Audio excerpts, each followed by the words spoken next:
Hello, नमस्कार, आदाब, सत श्री अकाल और अस्सलाम वालेकुम। मैं हूं मोहम्मद अहमद काज़मी, लेकर आया हूं आपका पसंदीदा कार्यक्रम ग्लोबल न्यूज़। आज की अहम खबर है कि भारत और ईरान ने नशीली दवाओं की तस्करी को रोकने के लिए मिलकर कार्रवाई करना तय किया है। ये फैसला ऐसे वक्त में लिया गया है जबकि हाल के दिनों में गुजरात के मुंद्रा बंदरगाह पर बड़े पैमाने पर नशीली दवाओं की तस्करी का वाक़या सामने आया है, जिसमें 2 कार्गो कंटेनरों के ज़रिए अफ़गानिस्तान से ईरान के बंदर अब्बास के रास्ते से तकरीबन 3000 किलो हेरोइन मुंद्रा बंदरगाह पर जब्त की गई थी। इसके बाद ईरान ने Adani ports and special economic zone के ज़रिए ईरान, पाकिस्तान और अफ़गानिस्तान के कंटेनर कार्गो को हैंडल किए जाने से इनकार करने के फैसले को अनप्रोफेशनल बताते हुए नाराज़गी जताई थी। अब ईरान के सरकारी मीडिया ने बताया है कि नशीले पदार्थों के गैर कानूनी कारोबार के खिलाफ ऑपरेशन के बारे में ईरान और भारत के जिम्मेदारों की ऑनलाइन बैठक हुई है, जिसमें कॉमन चिंताओं और इस बारे में होने वाली सहमतियों की बुनियाद पर मिलकर कोशिशों और ऑपरेशन को तेज़ करने का फैसला किया गया है। बैठक में दोनों तरफ से आपसी पॉजिटिव कोऑपरेशन और इंफॉर्मेशन के लेन देन की ज़रूरत पर भी जोर दिया गया और कहा गया है कि नशीले पदार्थों के गैर कानूनी कारोबार के मामले में हर तरह के सियासी फ़ायदे से आगे बढ़कर इंटरनेशनल लेवल पर सबको अपनी जॉइंट जिम्मेदारियां अदा करनी चाहिए। आपको बता दूं कि पिछली कई दहाइयों से अफ़गानिस्तान में नशीले सामान के पैदावार और बढ़ती स्मगलिंग ईरान, इलाके और पूरी दुनिया के लिए चिंता की वजह बनी हुई हैं, जबकि इसकी रोकथाम करने में सबके कोऑपरेशन की बहुत ज़रूरत है।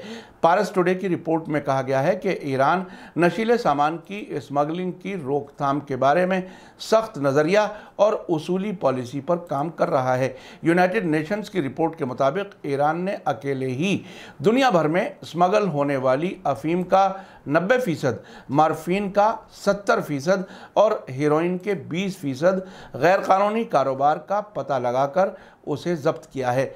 इंडियन एक्सप्रेस की रिपोर्ट के मुताबिक 13 अक्टूबर को दोनों मुल्कों के अफसरों के बीच हुई मीटिंग के दौरान ईरान ने अपने कार्गो कंटेनरों पर लगाई गई पाबंदी के फैसले पर भारत से नाराज़गी जताते हुए इसे अनप्रोफेशनल यानी गैर पेशेवराना बताया था।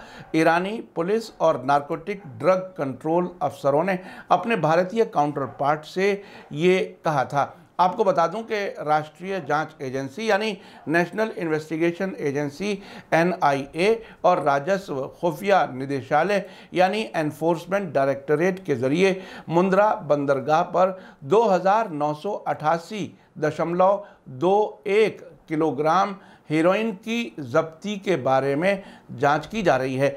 इतनी बड़ी मिकदार में हेरोइन को 2 कंटेनरों से जब्त किया गया था। इंडियन एक्सप्रेस की रिपोर्ट के मुताबिक कार्गो अफ़गानिस्तान से ईरान के बंदर अब्बास बंदरगाह के ज़रिए गुजरात की मुंद्रा बंदरगाह पहुंचा था।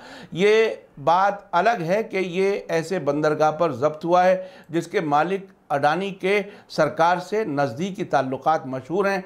इस जांच का नतीजा क्या होगा ये देखना काफ़ी दिलचस्प होगा। आखिर में आपको याद दिला दूं कि अगर आपने अभी तक media star world YouTube channel subscribe नहीं किया है तो सब्सक्राइब कर लें और घंटी दबाना ना भूलें। और अगर आप हमें फेसबुक पर देख रहे हैं तो हमारे पेज को लाइक करें ताकि हमारी हर नई वीडियो की खबर आपको सही वक्त पर मिल सके। इसी के साथ मुझे दीजिए इजाज़त। ग्लोबल न्यूज़ का ये एपिसोड आपको कैसा लगा कमेंट्स में ज़रूर लिखें। थैंक यू, धन्यवाद, शुक्रिया।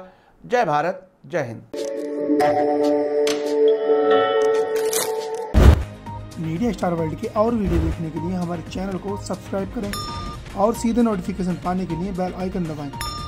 और अगर हमारी खबर सच्ची और अच्छी लगे तो अपने व्हाट्सएप, इंस्टाग्राम, फेसबुक और ट्विटर अकाउंट पर ज़रूर शेयर करें।